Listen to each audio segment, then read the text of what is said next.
Good morning and welcome to the new edition of Dr. Lamba's Awakening Call. The Jamboree, the show ended and the people went back. I'm referring to G-7, which met recently in France. And we saw the antics, the jumping around, the weird statements of the politicians. But some politicians did make their mark. The last day when the climate change was to be discussed, one chair was not occupied. That was Trump's chair.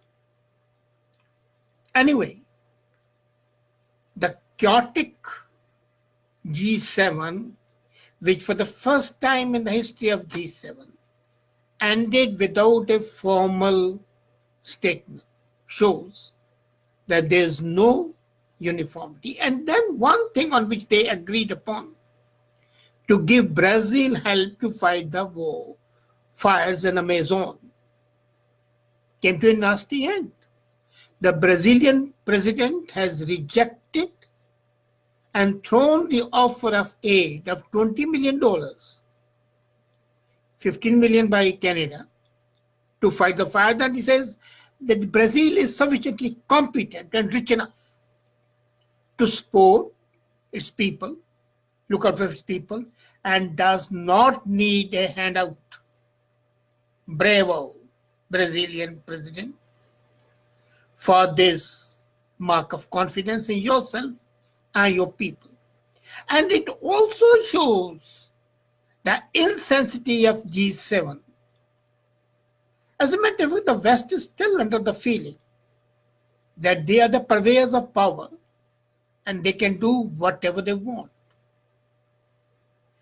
That's really not true, and I'm going to take that up in one of my comments one day, maybe tomorrow or next week.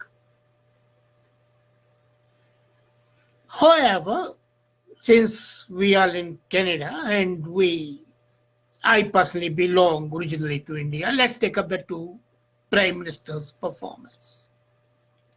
Canadian Prime Minister's performance is marked by one thing, and that is his show of socks, wearing a blue suit, brown shoes, and pink socks.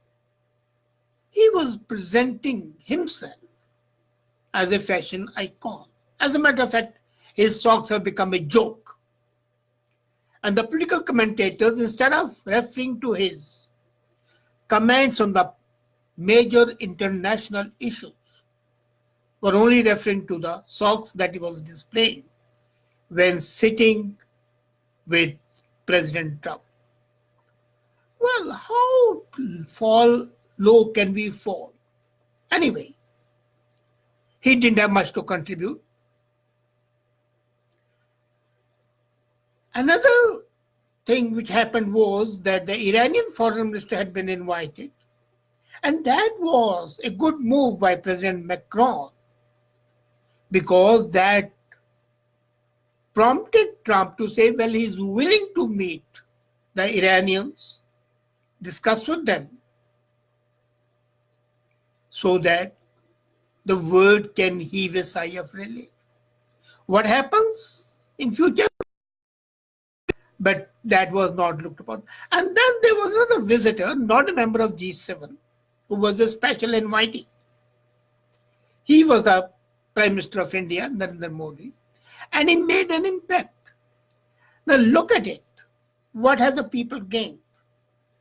Trump got approbation for not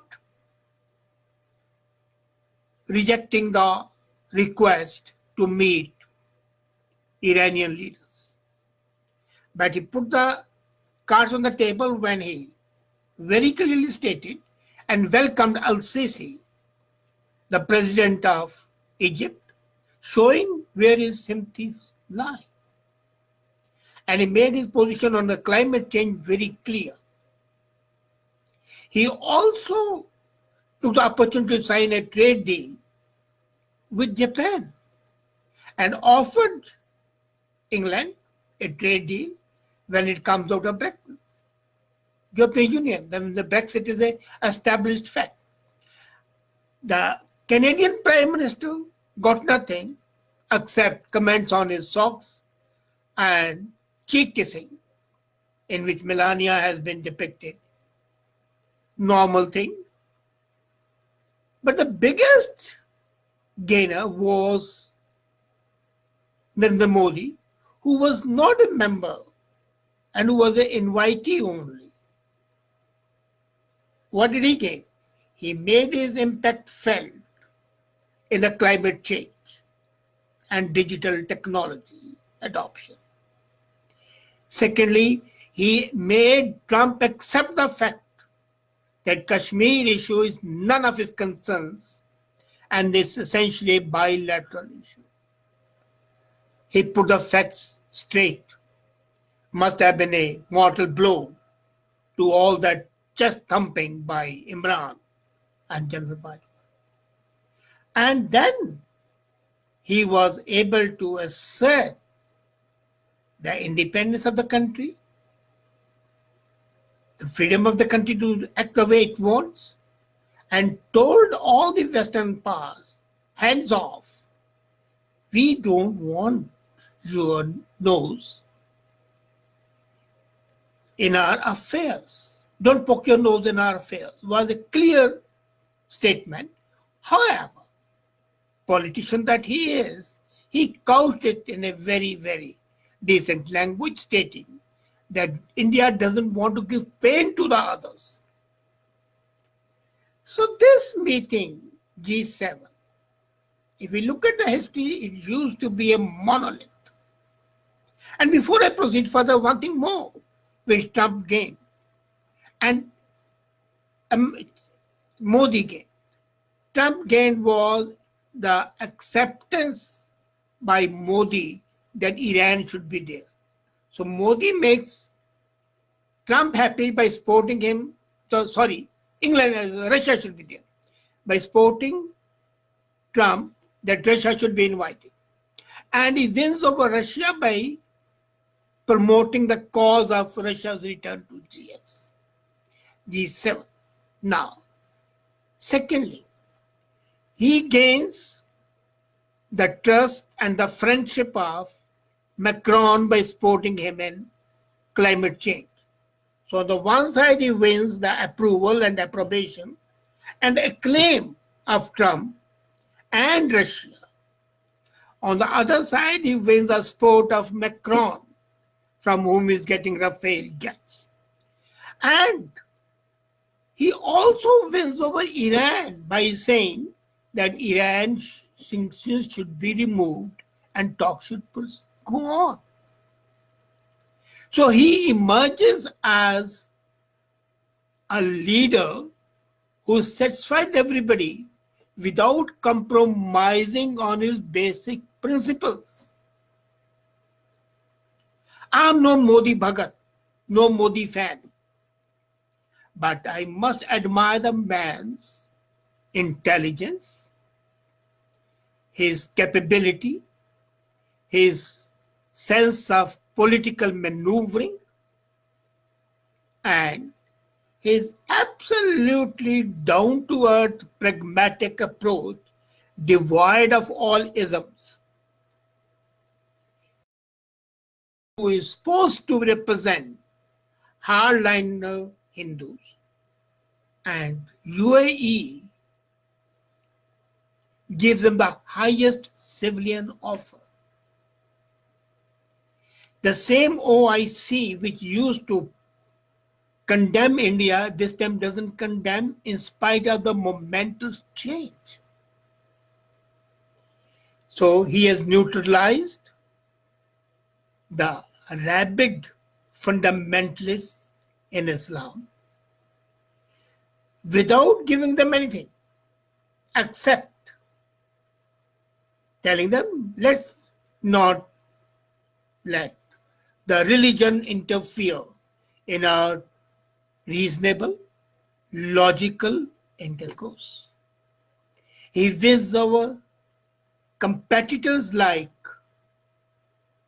Boris Johnson, by informing him about the cricket win, the first one to inform him. Wins over Trump by supporting him on Russia. Wins over Macron by supporting him on climate change. And doesn't annoy anybody. With the result that the time might come in the next couple of years, not more than that he might be the arbiter on all international issues. And as a person, he might replace any other leader having the pretensions to be the arbiter. He might be the real leader of the world in the next 2 years. That is my forecast. And you will see it would happen. A political leader, a statesman who looks after his people and the economic development of the people, who doesn't go in for populism but talks of the real growth of the people, who can surmount fundamentalism and ensure that all the countries support him, whether it's Saudi Arabia, Oman, Qatar, UAE, Iran. Show me a single Muslim leading country which doesn't support him. And then his army is getting complete support from Israelis. Mossad and RAW have an extremely well hand-in-glove relationship. So, this is a guy who made his mark, not being a member of G7. He made G7 appear as his handmaiden. Now coming to our Prime Minister, Justin Trudeau. His feminism has already been exposed. His climate change figures are all fake, which I'll be showing in an article tomorrow morning. You will see it posted on my blog, on LinkedIn, and on the Facebook, the link would be there. He has exposed himself for ensuring that the divide continues. But still he appears to be goody-goody, and he can play ducks and drakes with the people's money. Nobody condemns him, they just ignore him. And in a political life, it's better to be condemned than to be ignored. When you're condemned, at least your existence is recognized. When you are ignored, you are no better than a piece of furniture. Excuse me, please.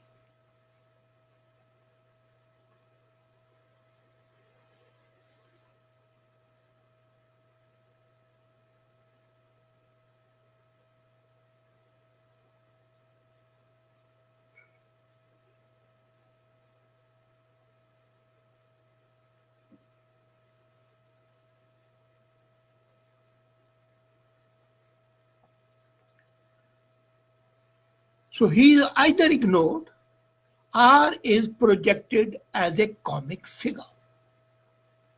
And then when he comes out with a real good idea, like giving aid to Brazil, the same is snubbed by Brazil. Because he appeared as if he's showing a favor, and no self-respecting country can tolerate that sort of humiliation. So he did not achieve anything. He could not achieve his role, or rather his hope, of signing a deal with EU till now. He could not ensure ratification of NAFTA till now, which he can do. Had he done so, he would have quite made a headway with President Trump. Because then Mexico and Canada both would have ratified it. So looking at the balance, we see Macron was successful because of his initiative, inviting Iran, inviting Modi, inviting Al-Sisi. England was successful in very clearly telling Donald Musk, the president of the European Union, that they are going to leave. Trump was successful that this time the sort of criticism that used to be leveled at him was not there. Italy and Germany didn't play much role, but the resounding success was that of an outsider to G7, Modi. And that sends a message to our Canadian Prime Minister: be assertive, be sensitive, and maybe you might be leader the people want you to be. The sort of the leader to whom others listen to with attention and with respect. You might be the leader who can really gain something for the country and the people whom he represents. I hope he learns at least by the example of Modi. Thank you.